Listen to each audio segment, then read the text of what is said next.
नमस्कार दोस्तों, मैं विपुल सिंह आपका हमारे YouTube channel BHU study capital पर एक बार फिर से हार्दिक स्वागत करता हूं। दोस्तों, जैसा कि आपको पता है कि हम BHU BA एंट्रेंस की तैयारी करा रहे हैं। जो कोर्स बिल्कुल फ्री है, कोर्स का नाम है फास्ट ट्रैक कोर्स। एक बार मैं आपको फिर बता दूं, ये कोर्स बिल्कुल फ्री है। इसका एक वीडियो आ चुका है प्राचीन भारत इतिहास से रिलेटेड। हमने आपको बताया था कि अभी हम सब्जेक्ट वाइज शुरू करेंगे ताकि आपके एक माइंड मैपिंग बन जाए, एक ओवरव्यू आपको हर एक सब्जेक्ट का पता हो जाए। लेकिन इतना समय नहीं है कि मैं नॉर्मली आपको बताऊं, इसलिए ऑब्जेक्टिव प्रश्न के माध्यम से बता रहा हूं। क्योंकि एक प्रश्न बोलूँगा, 4 ऑप्शन बोलूँगा, तो उससे मैं बहुत कुछ आपको अलग बताऊँगा, जिससे आपको पूरा ओवरव्यू तैयार हो जाएगा। उसके बाद हम सामान्य अध्ययन का सीरीज़ लेकर के आएंगे, जिसमें आपके लिए बहुत से प्रश्न होंगे और उन प्रश्नों के उत्तर हम आपसे पूछेंगे, तो जिससे आपकी पूरी तैयारी कराई जाएगी। पूरा एक खाका तैयार किया गया है कि आपकी तैयारी कैसे करवानी है, ताकि BHU एंट्रेंस एग्जाम आप आसानी से क्रैक कर लें। तो आइए शुरू करते हैं। ज़्यादा समय न लेते हुए आप चैनल के साथ बने रहिए। हम जिस हिसाब से चल रहे हैं उस हिसाब से चलते रहिए, तो हम 1 महीने में जितनी बेहतर तैयारी हो सकती है आपकी, वो करवाने का प्रयास करेंगे। आइए शुरू करते हैं मध्यकालीन भारत का इतिहास। पहला प्रश्न आपके लिए मैं पूछता हूँ कि पहली बार भारत पर आक्रमण करने वाले मुस्लिम आक्रांता का नाम क्या था? पहली बार भारत पर आक्रमण करने वाला मुस्लिम आक्रांता कौन था? फिरदौस शाह, मोहम्मद गोरी, मोहम्मद बिन कासिम या फिर महमूद गजनबी? एक बार फिर ऑप्शन ध्यान से सुनिए। फिरदौस शाह, मोहम्मद गोरी, मोहम्मद बिन कासिम या फिर महमूद गजनबी? इसका सही उत्तर आपके लिए होगा मोहम्मद बिन कासिम। सबसे पहले भारत पर आक्रमण करने वाला मुस्लिम आक्रांता जो था वो था मोहम्मद बिन कासिम। इसने सबसे पहले, मैं आपसे फिर क्रॉस क्वेश्चन यहाँ कर सकता हूँ कि कब आक्रमण किया था। तो इसने एक बार 711 में ट्राई किया, फिर 712 ने इसने, जो दाहिर था, सिंध का शासक था 712 ईस्वी में, उसे पराजित करके और उसे विजित किया। तो इस प्रकार से मैं एक क्वेश्चन आपको बोलूँगा, उससे आपके 4 से 5 प्रश्न तैयार होंगे। इसीलिए मैं हमेशा कहता हूँ कि आप हर एंगल से सोचने का प्रयास कीजिए। प्रश्न को देखिए, ऑप्शन को देखिए, सभी को सोचिए, आँख कान दोनों खुले रखिए। आइए चलते हैं अगले प्रश्न पर। जयचंद के विश्वासघात के कारण पृथ्वीराज चौहान की पराजय हुई, ये तो आपको पता है। कालांतर में जयचंद कहाँ और कब मारा गया? जयचंद कहाँ और कब मारा गया? तराई में 1992 में, या फिर चंदावर 1193 में, कन्नौज 1194 में, या फिर इनमें से कोई नहीं? तो इसमें आपका सही उत्तर होगा चंदावर। लेकिन यहाँ पे 93 नहीं, 94 होगा। 1194 चंदावर में ये मारा गया था। इसमें मिस्टेक हो गया मैं लिखने में। 1194 में चंदावर में जयचंद मारा गया था। आइए चलते हैं अगले प्रश्न पर। अमीर खुसरो का जन्म स्थान कहाँ है? एटा, कासगंज, कन्नौज या लखनऊ? अमीर खुसरो का जन्म स्थान कहाँ है? एटा, कासगंज, कन्नौज, लखनऊ? इसका सही उत्तर आपके लिए होगा कासगंज। अमीर खुसरो का जन्म स्थान कासगंज है।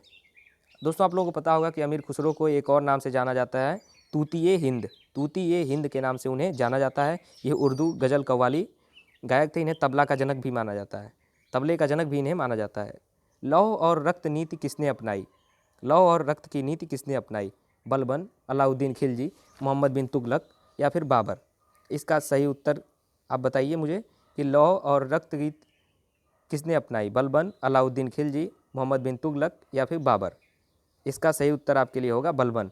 लौह और रक्त रीति जो है वो बलबन ने समझाई, बलबन ने अपनाई थी। बलबन के विषय में कहा जाता है कि उसका मानना था कि पहली बार सुल्तान तो ईश्वर प्रदत्त, अगर आप सुल्तान बनते हैं, राजा बनते हैं, तो वो ईश्वर द्वारा प्रदत्त पद होता है। लेकिन दूसरी बार आपको अपने निरंकुश स्वभाव से, ये कथन मैं सही नहीं मानता, लेकिन फिर भी अगर जब फैक्ट है तो बताना पड़ेगा कि दूसरी बार आप निरंकुश स्वभाव के कारण राजा बनते हैं। विजयनगर राज्य किस नदी के किनारे स्थित था? अगला प्रश्न आपके लिए, विजयनगर राज्य किस नदी के किनारे स्थित था? गंगा, कावेरी, तुंगभद्रा या फिर कृष्णा? इसका सही उत्तर है तुंगभद्रा। विजयनगर राज्य तुंगभद्रा नदी के किनारे स्थित था। तुंगभद्रा नदी के विषय में बताऊं कि कृष्णा की सहायक नदी। आपसे ये प्रश्न पूछा जा सकता है भूगोल में कि तुंगभद्रा किसकी सहायक नदी है, तो कृष्णा की। और विजयनगर की स्थापना कब हुई थी? 1336 में। ये भी आपके लिए प्रश्न है। देखिए, मैंने आपसे पूछा एक प्रश्न और इसमें लगभग आपके मैंने 4 प्रश्न तैयार कराए। तो इस प्रकार से हर एंगल से प्रश्नों को सोचने का प्रयास करना चाहिए। आइए चलते हैं अगले प्रश्न पर। तुलुब राजवंश की स्थापना किसने की? तुलुब राजवंश की स्थापना किसने की? नरसा नायक, अच्युत राय, कृष्णदेव राय या वीर नरसिंह? इसका सही उत्तर आपके लिए होगा वीर नरसिंह। वीर नरसिंह ने तुलुप वंश की स्थापना की। और किस सन में की थी, किस वर्ष में की थी? 1505 ईस्वी में इसने तुलुप राजवंश की स्थापना की थी। किस प्राचीन साम्राज्य में महिलाएं कुश्ती में भाग लेती थीं? बहमनी साम्राज्य, विजयनगर साम्राज्य, चोल साम्राज्य या उपरोक्त में से कोई नहीं? किस प्राचीन साम्राज्य में महिलाएं कुश्ती में भाग लेती थीं? बहमनी साम्राज्य, विजयनगर साम्राज्य, चोल साम्राज्य, उपरोक्त में से कोई नहीं। इसका सही उत्तर आपके लिए होगा विजयनगर साम्राज्य। विजयनगर साम्राज्य में महिलाएं कुश्ती में भाग लिया करती थी पहले। हुमायूं की दुर्घटना में आकस्मिक मृत्यु के उपरांत उनके बेटे अकबर को कहाँ का मुगल शासक बनाया गया? हुमायूं की दुर्घटना में आकस्मिक मृत्यु के उपरांत उनके बेटे अकबर को कहाँ का मुगल सिंहासन पर बैठाया गया? कलानौर, काबुल, लाहौर या सरहिंद? इसका सही उत्तर होगा कलानौर। कलानौर में जब हुमायूं की मृत्यु हो जाती है तो सबसे पहले अकबर को कलानौर के सिंहासन पर बैठाया जाता है। वो कब बैठाया गया? 14 फरवरी 1556 को। ये भी पूछा जा सकता है आपसे प्रश्न कि अकबर सबसे पहले मुगल सिंहासन पर कब बैठा? 14 फरवरी 1556 में। उसकी उम्र उस समय क्या थी? मात्र 13 वर्ष और 3 माह की आयु में वह मुगल सिंहासन पर बैठता है। निम्नलिखित किन सम्राटों में के शासनकाल में भारत का पहला मुद्रा मुद्रित हुआ? अकबर, हुमायूं, शेरशाह सूरी या फिर समुद्रगुप्त? इसका सही उत्तर होगा शेरशाह सूरी। शेरशाह सूरी के समय काल में, शासनकाल में सबसे पहले मुद्रा रुपया मुद्रित हुआ और वो चांदी का रुपया था। या दोस्तों वो चांदी का रुपया था। अगले प्रश्न पे चलते हैं कि इनमें से किसने भूमि मापांकन की व्यवस्था प्रारंभ की? शाहजहां, अकबर, बहादुर शाह जफर और शेरशाह सूरी? तो इसका सही उत्तर आपके लिए होगा शेरशाह सूरी। शेरशाह सूरी ने सबसे पहले भूमि मापांकन की व्यवस्था प्रारंभ की थी। तो इसलिए शेरशाह सूरी का दोनों प्रकार से महत्व है। मैंने आपको इसके पहले प्रश्न पूछा कि पहला मुद्रा रुपया के रूप में किसने मुद्रित करवाया, उसमें भी शेरशाह सूरी। फिर भूमि मापांकन की सबसे पहले व्यवस्था शेरशाह सूरी। अब अगले प्रश्न पे चलते हैं। पानीपत का द्वितीय युद्ध किनके बीच लड़ा गया? बाबर लोधी, अकबर हेमू, अली राजा चंद्रगुप्त, अकबर लोधी? तो इसका जो सही उत्तर होगा आपके लिए वो होगा अकबर और हेमू। पानीपत का द्वितीय युद्ध अकबर और हेमू के बीच लड़ा गया 1556 में, जिसमें हेमू पराजित हुआ था और अकबर ने हेमू को विजित किया। इनमें से कौन सा मुगल सम्राट ने उचित शिक्षा नहीं प्राप्त किया अथवा अनपढ़ था? किसे अनपढ़ माना जाता है? किस मुगल सम्राट को? औरंगजेब, बहादुर शाह जफर, अकबर, शाहजहां? तो इसका सही उत्तर होगा अकबर। अकबर को सामान्य रूप से अनपढ़ माना जाता है क्योंकि वो पिता की मृत्यु के उपरांत इतना जल्दी सिंहासन पर बैठ गया और उसे उस प्रकार से नहीं मिल सका चांस जिस प्रकार से वो शिक्षित हो सके। अब अगले प्रश्न पे चलते हैं। इनमें से किसने अकबर के धार्मिक नीति की आलोचना की? अबुल फजल, बदायूनी, फैजी या फिर इनमें से कोई नहीं? इसका सही उत्तर आपके लिए होगा बदायूनी। बदायूनी ने अकबर की जो धार्मिक नीतियाँ थीं उसका विरोध किया था, आलोचना किया था। हल्दी घाटी का युद्ध सन 1576 में किनके बीच लड़ा गया? शेरशाह हुमायूं के बीच में, महाराणा प्रताप और अकबर? यहाँ पर देखिए छूट गया है, अकबर के बीच में मुझे लिखना था, अकबर। ठीक है, अकबर ध्यान में रखिए, मैं बोल दे रहा हूँ। महाराणा प्रताप और अकबर, मोहम्मद गोरी और पृथ्वीराज, बाबर और इब्राहिम लोदी? तो इसका सही उत्तर आपके लिए होगा महाराणा प्रताप और अकबर के बीच में हल्दी घाटी का युद्ध लड़ा गया सन 1576 में। अब चलते हैं अगले प्रश्न की ओर। भारत में जहांगीर का शासनकाल क्या था? भारत में जहांगीर का शासनकाल क्या था? 1605 से 1627 ईस्वी, 1627 से 1658 ईस्वी, 1658 से 1707 ईस्वी, 1707 से 1748 ईस्वी? इसमें से ऑप्शन कौन सा सही होगा? तो जहांगीर का भारत में शासनकाल जो था वो था 1605 से 1627 ईस्वी। जहांगीर किसके बाद शासक बना था? मैं इस पर आपसे क्रॉस क्वेश्चन पूछ सकता हूँ। तो अकबर के बाद जहांगीर जो है यहाँ का शासक बना था। इसके बचपन का नाम इसी को सलीम के नाम से जाना जाता था। थॉमस रो मुगल सम्राट जहांगीर के किस किले में मिला था? थॉमस रो जो था, जो एक ब्रिटिश राजदूत था, वो मुगल सम्राट जहांगीर के किस किले में मिला था? झांसी, अजमेर, आगरा या फिर इलाहाबाद? इसका सही उत्तर होगा अजमेर। थॉमस रो जो कि ब्रिटिश राजदूत था वो मुगल सम्राट जहांगीर के अजमेर किले में मिला था। इनमें से कौन सा मुगल बादशाह शराब को छूता तक नहीं था? आपके लिए महत्वपूर्ण प्रश्न है कि इनमें से कौन सा मुगल बादशाह शराब को छूता तक नहीं था? अकबर, शाहजहां, जहांगीर या फिर औरंगजेब? तो इसका सही उत्तर होगा औरंगजेब। या दोस्तों औरंगजेब के विषय में बताया जाता है कि ये बहुत ही व्यक्तित्व के मामले में ये बहुत ही धनी व्यक्ति था। निम्नलिखित में से किसके शासनकाल में मुगलों और मराठों के बीच में द्वंद्व हुआ? अकबर, जहांगीर, शाहजहां या फिर औरंगजेब? तो इसका सही उत्तर होगा औरंगजेब। औरंगजेब के शासनकाल में सबसे पहले मुगलों और मराठों के बीच द्वंद्व प्रारंभ हुआ।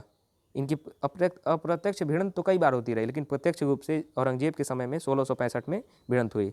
आपसे पूछा जा सकता है कि प्रत्यक्ष में मुगलों और मराठों के बीच में द्वंद्व कब हुआ प्रत्यक्ष रूप से, तो 1665 ईस्वी में।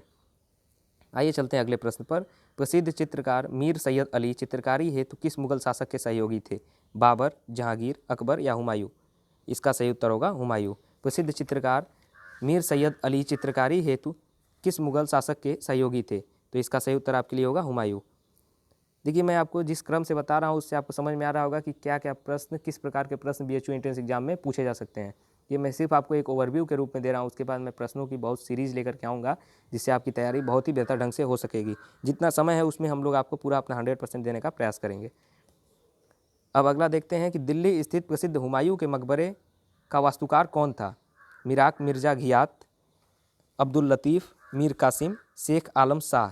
दिल्ली स्थित जो प्रसिद्ध हुमायूं का मकबरा है उसका वास्तुकार कौन था? तो इस प्रश्न का सही उत्तर होगा मिराक मिर्जा घियात। अब चलते हैं अगले प्रश्न की ओर। किस मुगल बादशाह ने इलाहाबाद को अपनी राजधानी बनाया?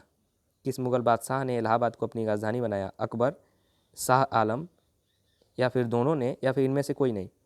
तो इसका सही उत्तर होगा शाह आलम। शाह आलम ने इलाहाबाद को अपनी राजधानी बनाया था। अब इससे पूछा जा सकता है कि शाह आलम ने इलाहाबाद को अपनी राजधानी कब बनाया था? तो शाह आलम ने अपनी राजधानी इलाहाबाद को 1761 ईस्वी में बनाया था। अब चलते हैं अगले प्रश्न की ओर। निम्नलिखित में से कौन अवध का प्रथम नवाब था? आसफ उद-दौला, सादत खां, शुजा उद-दौला, सफदरगंज। तो इसका सही उत्तर होगा आपके लिए शहादत खां। शहादत खां जो था वो अवध का प्रथम नवाब था। अवध का प्रथम नवाब कौन था? वो शहादत खां था। पहला कठपुतली मुगल सम्राट कौन था? जहांदर शाह, बहादुर शाह, फर्रुखसियर, मोहम्मद शाह। तो इसका सही उत्तर होगा जहांदर शाह। जहांदार शाह जो था वो पहला कठपुतली मुगल सम्राट था। वह कौन सा स्थान था जहां अंतिम मुगल सम्राट बहादुर शाह जफर की मृत्यु हुई थी? वह कौन सा स्थान था जहां अंतिम मुगल सम्राट बहादुर शाह जफर की मृत्यु हुई थी? आगरा, दिल्ली, रंगून या फिर ग्वालियर? इसका सही उत्तर होगा रंगून।